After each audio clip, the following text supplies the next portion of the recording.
Welcome to The Explainer. Today we're jumping right into the science of motivation, and we're getting our info straight from the source, neuroscientist Andrew Huberman, to really get a handle on the true story of dopamine. So let's just get right into it.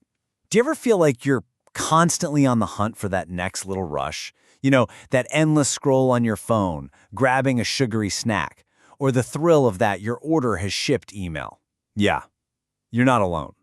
It feels like that's just how we're built, right? To chase those little hits of pleasure. But what if I told you, based on Huberman's work, that this constant chase is the very thing that's actually taking your motivation? That it's leaving you feeling completely wiped out? What if the way we think about using dopamine is just totally backwards? Okay, first things first, we have to bust a huge myth. We all throw around this term, dopamine hit. But as Huberman points out, that's not really how this incredibly powerful molecule works in our brain at all. So we have this idea that dopamine is simple. You do something fun, you get a hit, you feel good. End of story. But the reality is actually a lot more like a seesaw of pleasure and pain. For every single peak in dopamine you get, your brain immediately starts to compensate. And it does that by pushing your dopamine level below where you started. And that brings us to what is honestly the most crucial piece of this whole puzzle, your dopamine baseline. Just think of it as your default setting for mood, for energy, for motivation. It's the level of dopamine that's just always there. And here's the thing, it's not about the peaks. It's about what those peaks do to this baseline. Huberman says it so clearly. After you get that big, desirable experience, your baseline will drop. It's not a possibility, it's a rule.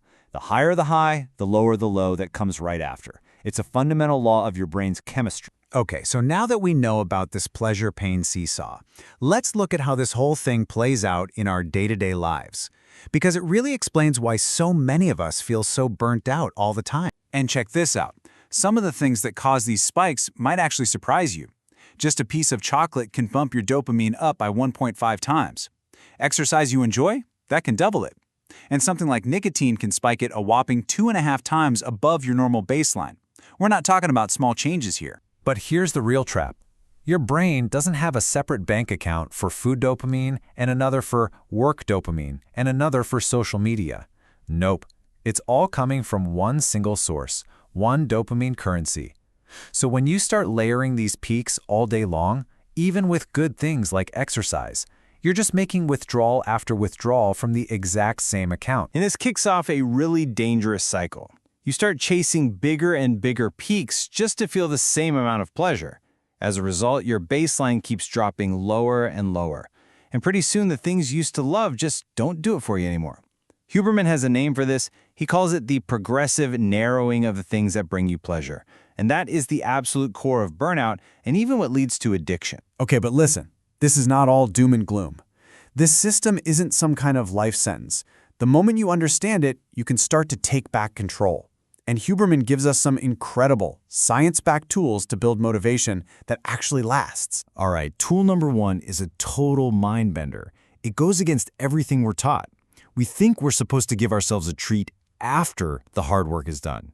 Huberman says that's a huge mistake because all that does is teach your brain that the effort is the bad part you have to suffer through to get to the good part.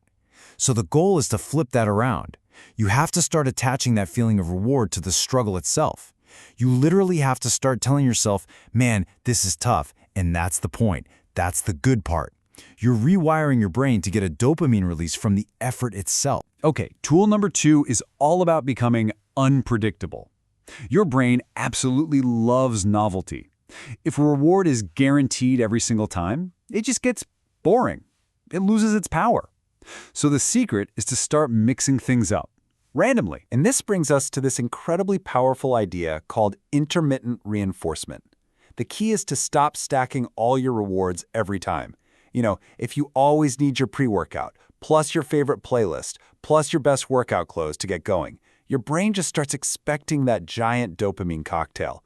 That becomes your new, very expensive normal. But if you randomly take one of those things away, Huberman even suggests literally flipping a coin, you keep the whole experience fresh and novel.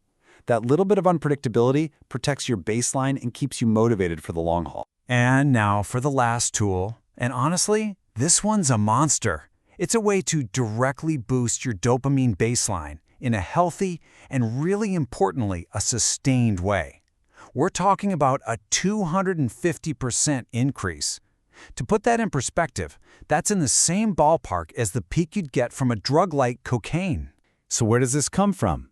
Deliberate cold exposure. Yeah, I'm talking about cold showers, ice baths.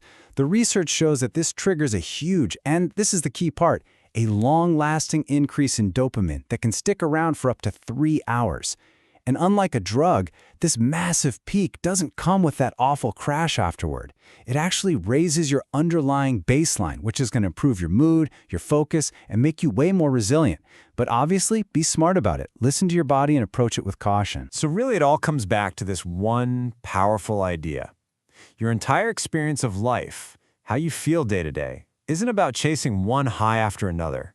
It's about consciously managing the gap between your peaks and your baseline. When you understand the system, you get to be the one in the driver's seat. So the real question to ask yourself is this: are the things you do every day building up your dopamine foundation for real, lasting motivation, or are you just spiking it and burning it all out? The choice, and now the tools to make that choice, are yours.